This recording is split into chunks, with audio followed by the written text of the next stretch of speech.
Thanks for the welcome. Our text is a series entitled Dwelling. It was composed while Sean was in County Sligo on the west of Ireland. I was in County Cork on the south of Ireland, and we attempted to create 6 coordinates of being in our environments, in our immediate surroundings. We were very interested, as we composed, in the philosophy of Martin Heidegger. I was also very interested in Disney princesses, due to my daughter. And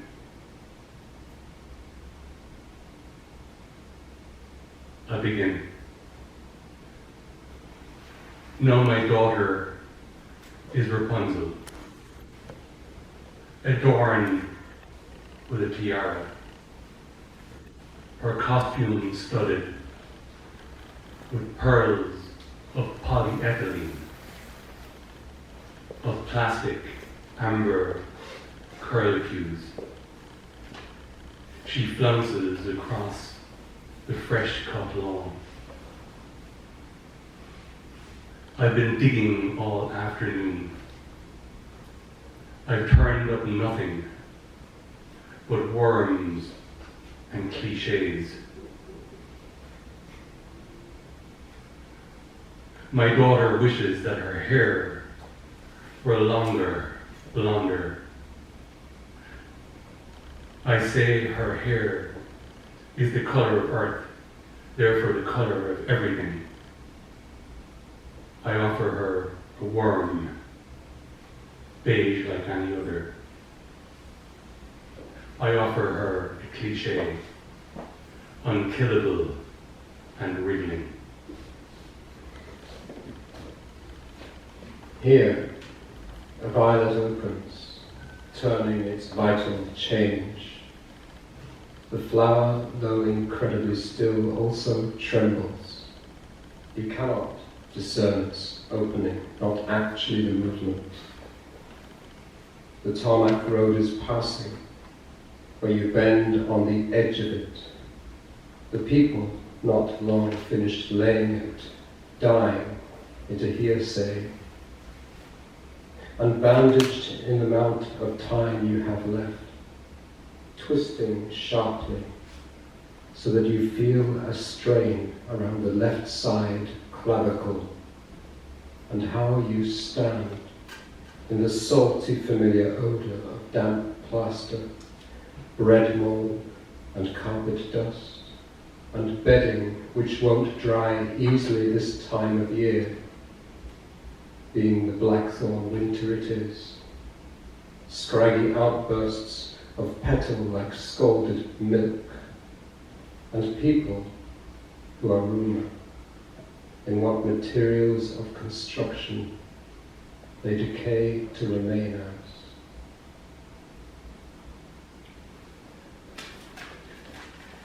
I was trying to get away from the whole Disney princess thing, but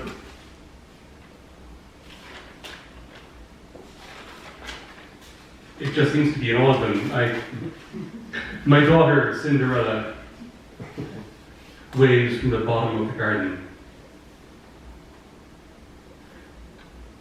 Her face stained not with cinders or soot or ash, but with earth from our new raised beds. Her dress-up dress stitched in Indonesia is several shades deeper, bluer than this tentative April sky.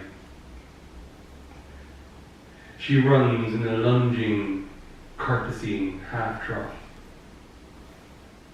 over clumps and scattered grass,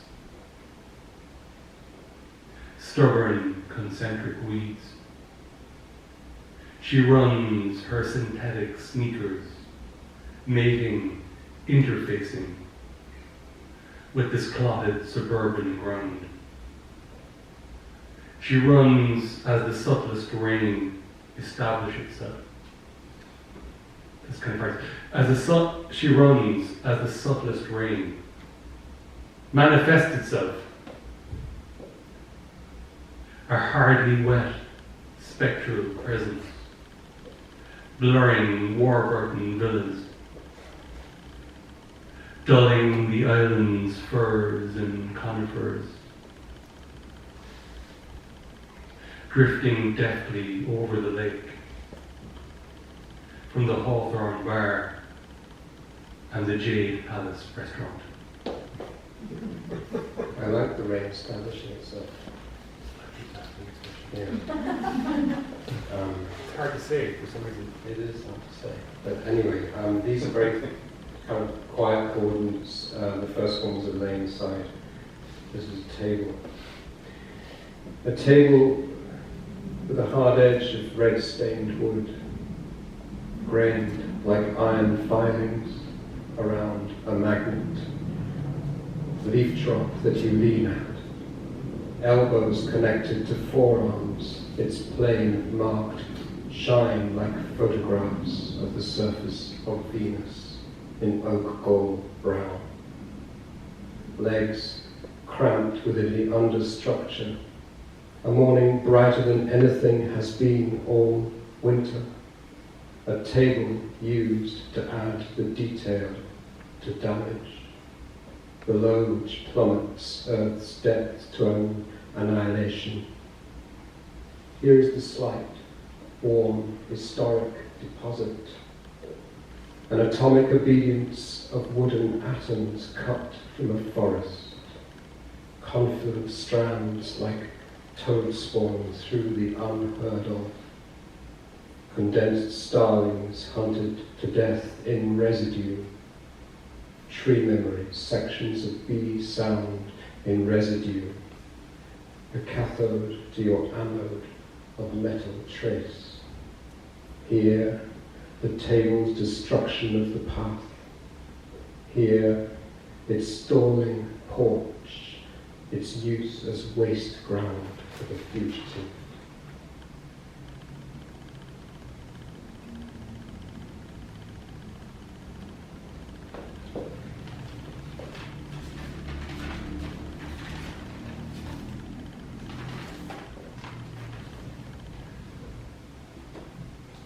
My daughter dubs herself Aurora, that sleeping beauty to you and me, the drowsy princess who, as per the dusty allegory, was awarded 100 years of slumber. But my daughter, she can't sleep at all. She just lies there on the top bunk tossing. I lean into her. I whisper to still her turning mind, to deactivate the apps that pop and crackle in her consciousness. I tell her how the elm tree appeared to us over the past 6 days of April. Hand after hand of tentative buds at first, barely there, barely green, on the green below our garden. Then a network of emergences, desperate to manifest themselves. Then on Easter Sunday, something almost leaf-like, a nearly infinite set of somethings.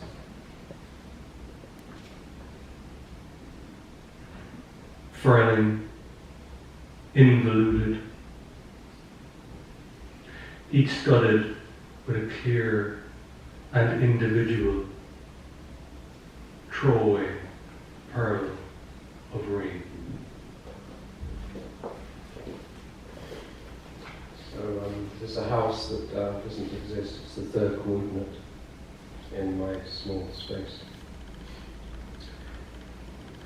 Here is a time stain, scattered, abrupt, sudden house end, the conduit of energy not your own but of your own, where stones propped up feel ready for being what a house of them is afterwards, an interior encrusted with other future, poured like black water from one thought into the body, dark soot-stained heather turf, over the split black bog oak beams and rafters hereabouts, and ryegrass pegged from above, and the broad bowed back of the hearth, smouldering ashes showing the shapes of peat roots turned to ash, and the small window cross-barred here, not source of light, but alcove altar to the source of light,